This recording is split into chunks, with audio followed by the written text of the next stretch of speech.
Hello everyone, welcome to one more constructed preview deck for Core Set 2020 on MTG Arena. As I've said before, thank you to Wizards. They're going to be giving me a stocked account for their early access event on Tuesday, July 1st, and I'll be trying out all sorts of new stuff with the new cards, and I'm really excited for that. So, this deck is Big Chandra Red, and as I always say when I'm building a new deck, the most important question to ask yourself is, why am I playing this and not something else? I've often been interested in bigger red decks, any red deck that isn't an aggro deck. I've played a lot of red-black mid-range, but finally we have a reason to play big red, just play all the best red cards. And there are actually several reasons. The most important one, though, I think, is Chandra's Triumph. This card has not seen a lot of play because it's almost always just been worse than Lightning Strike.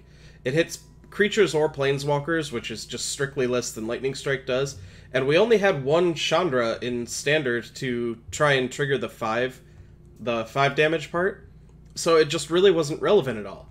But now we're going from one Chandra in Standard to 4 good ones. I would say 3 good ones and 1 kind of medium one, but we'll get into that in a bit. And so now we're really incentivized to load up on as many Chandras as possible, because 2 mana deal 5 is no joke. That's really powerful. So if we can abuse this, we actually have a reason to be doing this. The other reasons to be red are related to our new cards.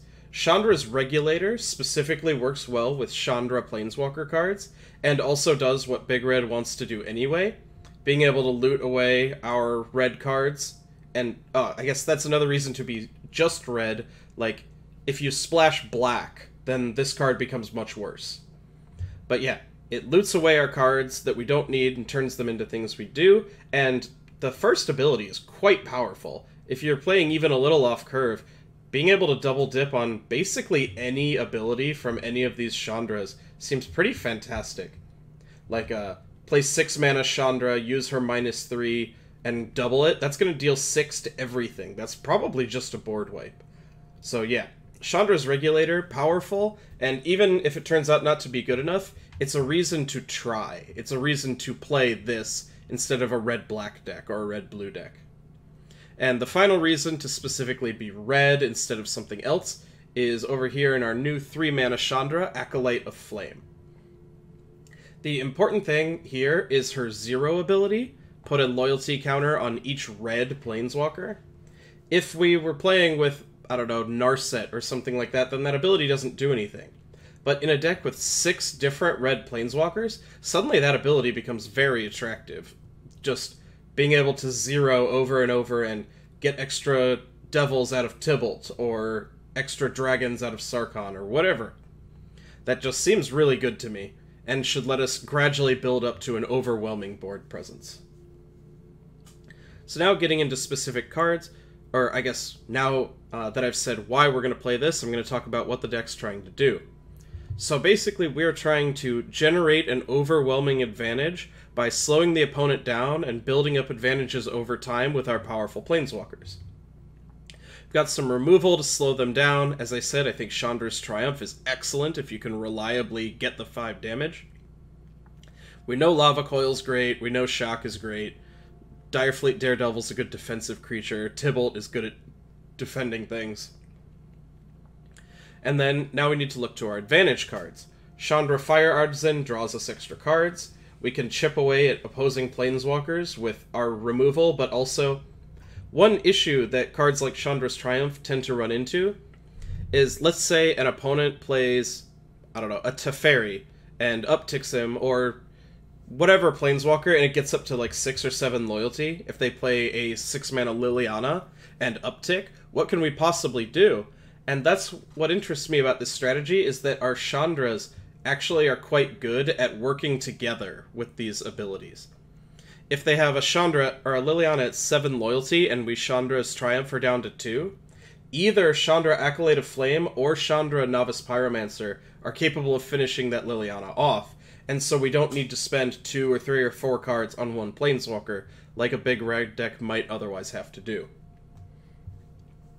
And I'll just take this moment to comment. We have a few cards that should generate advantages that are not Planeswalkers, and that is Thaumatic Compass and Treasure Map. I like these cards because they give us good plays on 2, even if nothing's happening. They're kind of weak to 3 mana Teferi, but in these slower decks without dedicated card draw like Chemister's Insight, both of these have been valuable before, and yeah, I think they'll be pretty good. We can utilize the mana very well, even if we're not drawing cards off of Treasure Cove. The card selection is very powerful in a deck that otherwise doesn't have any. And I just really like Thaumatic Compass. Any game where I flip this, it feels really hard to lose. All the Planeswalkers here I think are pretty good. They don't really need that much explanation. Like, obviously 6 mana Chandra answers things and wins the game and can't be countered, so I think that's pretty good.